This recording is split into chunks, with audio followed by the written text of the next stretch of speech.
घर के बाहर पाक आर्मी के जवान, 4 किलोमीटर तक सीसीटीवी ड्रोन से निगरानी, 4 लेयर की सिक्योरिटी में हाफिज सईद।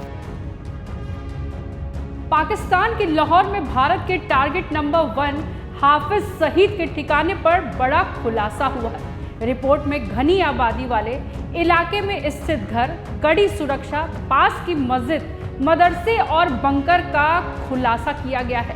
पहलगाम हमले के पीछे लश्कर के मुखौटा संगठन TRF का नाम आने के बाद सईद की सुरक्षा बढ़ाई गई है। हाफिज सईद पर 2021 में कार बम से हमला भी हुआ था, जिसमें वह मरते मरते बचा था। तो क्या है पूरी रिपोर्ट, दिखाते हैं विस्तार से। नमस्कार, आप देख रहे हैं जनतंत्र टीवी, मैं हूं आपके साथ पल्लवी सिंह। हमले के बाद पाकिस्तान को भारत की ओर से सैन्य कार्रवाई की चिंता सता रही है। वह बार बार अंतर्राष्ट्रीय मंच पर भारत की ओर से हमला किए जाने की बात कर रहा है। इस हमले की आशंका के बीच उसने कुख्यात आतंकवादी हाफिज सईद की सुरक्षा बढ़ा दी है। हाफिज सईद आतंकवादी संगठन लश्कर-ए-तैयबा और जमात-उल-दावा का प्रमुख है। सूत्रों के हवाले से एक रिपोर्ट मिली है कि पाकिस्तान सरकार को डर है कि भारत सईद के ठिकानों को निशाना बना सकता है। इस कारण उसे एक खूबसूरत कोठी से निकालकर एक भीड़भाड़ वाले इलाके में शिफ्ट कर दिया गया है। इसके साथ ही उसकी सुरक्षा में विशेष सेवा समूह के कमांडो भी तैनात किए गए हैं। वह लाहौर में है और उसके ठिकानों पर अतिरिक्त सुरक्षा कर्मी भी तैनात किए गए हैं। हाफिज सईद को जिस घनी आबादी वाले इलाके में रखा गया है, वहां मस्जिद, मदरसा और आम लोगों के छोटे छोटे घर हैं। कागजों पर अभी जेल में है और इसी कारण उसके नए ठिकानों को अस्थायी उपजेल में तब्दील कर दिया गया है।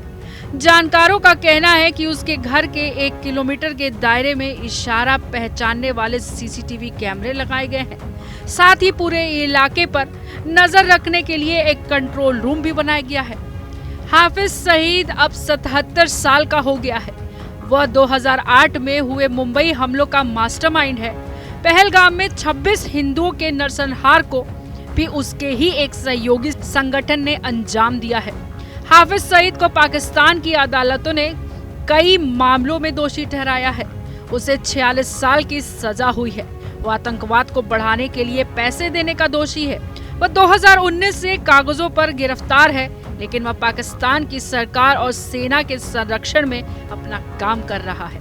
बीते 3 सालों में वह 2 दर्जन से अधिक बार सार्वजनिक तौर पर देखा गया है। इसी साल फरवरी में उसे एक कड़ी सुरक्षा घेरे के बीच देखा गया था। वह मुख्य रूप से पाकिस्तान के कब्जे वाले कश्मीर के आतंकवादी लॉन्च पैड बहावलपुर और रावलकोट के शिविरों में देखा जाता है। लिहाजा हाफिज सईद 2008 में हुए मुंबई हमलों का मास्टरमाइंड है और कहा जा रहा है कि पहलगाम में आतंकी हमला उसके सहयोगी संगठन ने किया है। लेकिन सबसे बड़ा सवाल है कि क्या हाफिज सईद को निपटा दिया जाएगा? क्या हाफिज सईद का बचना मुश्किल है? क्या सच में अब भारत पाक को नेस्तनाबूद कर देगा?